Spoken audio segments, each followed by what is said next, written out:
Hi mga kaineral, so nandito ngayon tayo ulit sa Honda Jig Jam Lanoy Kalumpang para magpakita na naman ng isang motor ni Honda. So ang motor na itatampok natin sa video na ito, ang isa sa pinakamatipid na scooter ni Honda at higit sa lahat, bagong version siya. So tara, samahan niyo ako, let's go.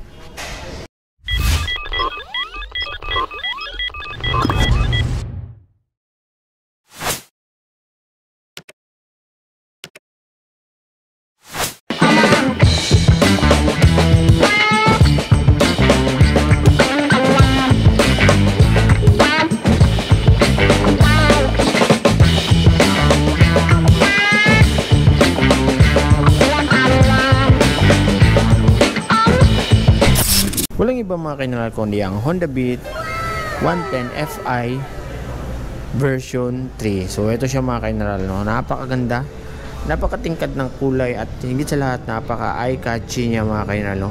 Bagay na bagay sa version niya na playful variant.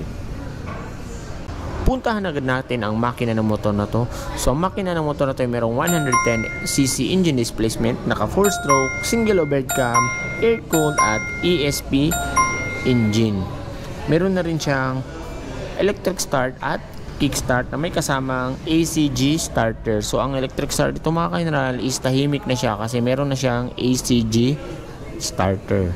Meron ditong max power na 6.63 kilowatts at 7,500 RPM at max torque naman na 9.3 Newton meters at 6,000 RPM. So meron din itong compression ratio na 10:1 at bore stroke naman na 4.0 by 63.1 millimeters. Pag-usapan natin agad kung anong meron sa motor na ito mga kaineral, no? So dito banda sa taas sa may manubela niya is nandito yung fairings na yellow, no? At the same time mayroong black dito para siyang visor na napakaliit na glossy. Pero pagdating sa baba is may nakahalo na dito ang matte black yan, and then yellow pa rin yung majority ng kanyang fairing sa harap, at dito may nakalagay na sticker na Beat yan. So mga turning lights ito mga kaineral is naka bulb type pa siya yan. Pero good thing is intact na siya, no, para iwas putol or sagi sa fairings.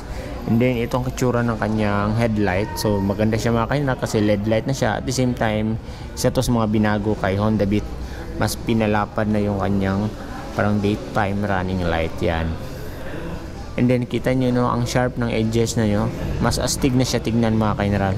Ang braking system nito sa harap is naka disc brake na siya mga kaineral, no, equipped ng combi brake system yan, kung saan hindi lahat ng pwersa ng ating brake, especially kung gagamit tayo sa ating left side na brake, is mapupunta sa harap. So madidistribute siya sa likod. Ito may tsura ng kanyang gulong mga kaineral, no? So napakaganda na rin ng kanyang mugs, para siyang black na may pagka-metallic. So mas premium looking siya tignan. And then naka single piston caliper naman ang kanyang brake yan. At ang kanyang telescopic sa harap is ito itsura yan. And then ang kanyang tapalodo is naka glossy black na siya, no? So maganda kasi nakasabay pa rin siya sa color scheme ng ating motor. Ang tire size nito sa harap mga kaineral is nasabay 80 by 90 by 14. So tubeless na rin ito mga kaineral, kaya reliable na rin siya. So dito ito banda sa kanyang gilid mga kaineral, no? Dito natin makikita yung kanyang decals. Ito nakalagay Honda tapos Beat yan. So maganda siya kasi may halo siyang black, blue, silver yan, no? And then sharp na rin yung edges ng motor ito mga kaineral. Kitang-kita nyo naman, mas dagdag sa aesthetics ng ating motor. So ito na may tsura ng kanyang gulay board, no? So maganda kasi malapad na rin, at the same time meron na rin siyang anti-slippery dito sa footboard niya yan, para iwas slide. So dito naman tayo sa mga pindutan niya mga kaineral is napaka basic lang, high beam, low beam, busina, tapos turning lights, tapos sa kabila ito yung kanyang electric start. So ito na may tsura ng kanyang meter panel mga kaineral, no? So combination pa rin siya ng analog at digital, pero mas detalyado na siya kasi may mga indicators na dito sa taas. At the same time, may nakalagay na echo dito mga kaineral. So, iilaw to siya mga kaineral kung matipid ang pagpapatakbo mo sa motor. So, meron na rin siyang brake lock mga kainral, no, yan. Ito yung tumutulong, especially kung nakapark ang ating motor para hindi siya umandar o umabante, lalo na kung hindi pantay yung ating pinagparkingan na kalsada. Isa rin siya nagustuhan ko sa motor to mga kainral, isa ito siya, no. So para na siyang sa Honda Click, no. Kasi dito na lahat, wala ka ng susian doon sa upuan. Dito mo na i-control yung pagbukas ng upuan. So pindutin mo lang to seat, yan. So bubukas na yung seat. And then nandito na rin yung kanyang shutter lock para dagdag sa kanyang security feature para iwas tusok-tusok dito ng mga magnanakaw ng ating susian. And then isa pa sa pinaka nagustuhan ko dito is ito kanyang bulsa dito sa harap mga kainral, yan. So kung mapapansin nyo mga kainral, meron na siyang outlet, power outlet na 12 watts, yan, oh. Yan. So hindi pa siya USB ready, so bibilihan mo pa siya ng adapter niya, yan. Pero maganda na siya kasi meron na siyang outlet, no. So sa mga nasa delivery services dyan or sa mga naglo-long ride, so pwede ka nag-charge habang tumatakbo. And then meron na rin siyang utility hook dito mga kainral para sa mga pinamili ninyo. Maganda rin yung upuan niya mga kainral, hindi malaman masyadong manipis. At saka napaka-komportable rin ito sa yan, malambot siya. At the same time, hindi siya madulas. So dito tayo banda sa kanyang gilid mga kainral, andito na naman yung kanyang decals na bit, yan. And then napaka playful nga ng kulay nito, no.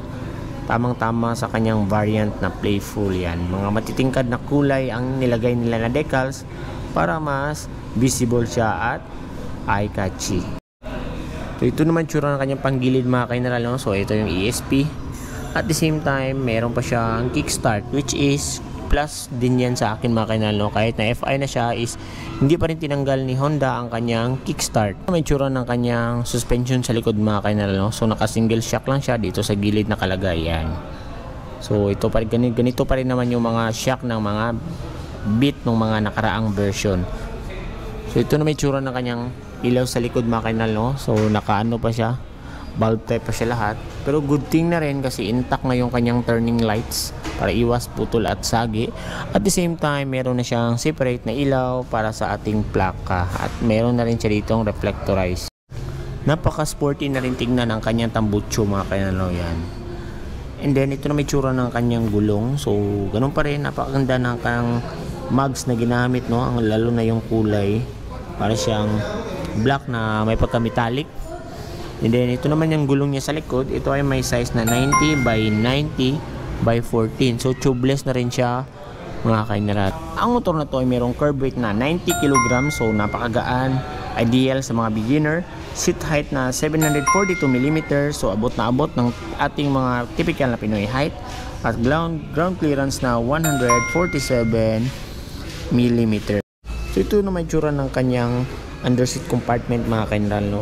So although malalim siya, pero hindi siya ganun kalapad para lagyan ng mga helmet. So saktong-sakto lang siguro ito yung mga pinamili natin, no. And then ito na may tsura ng kanyang fuel tank. So ito ay may capacity na 4.2 liters. At sa fuel consumption naman mga kainral, ang average fuel consumption ng Honda Beat version 3 is nasa 58.2 kilometers per liter. So napakatipid na niyan mga kainral, lalo na ngayon sa panahon natin na tumataas na yung mga presyo ng mga bilihin at especially yung gasolina. So goods na goods ang motor na to.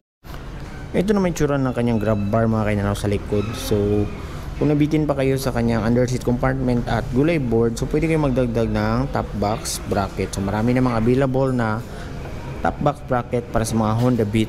So ngayon mga kainral, alamin na natin kung magkano na nga ba ang Honda Beat 110 Fi Playful variant ngayong 2024. So ito siya mga kainral. Ang cash price nitong Honda Beat 110 version 3 ngayon 2024 mga kainral is nasa 75,000 pesos. So meron siyang down payment na 6,500 pesos at monthly installment sa 36 months na 3,327. So may rebates pa yan na 200 kung updated ang inyong pagbabayad.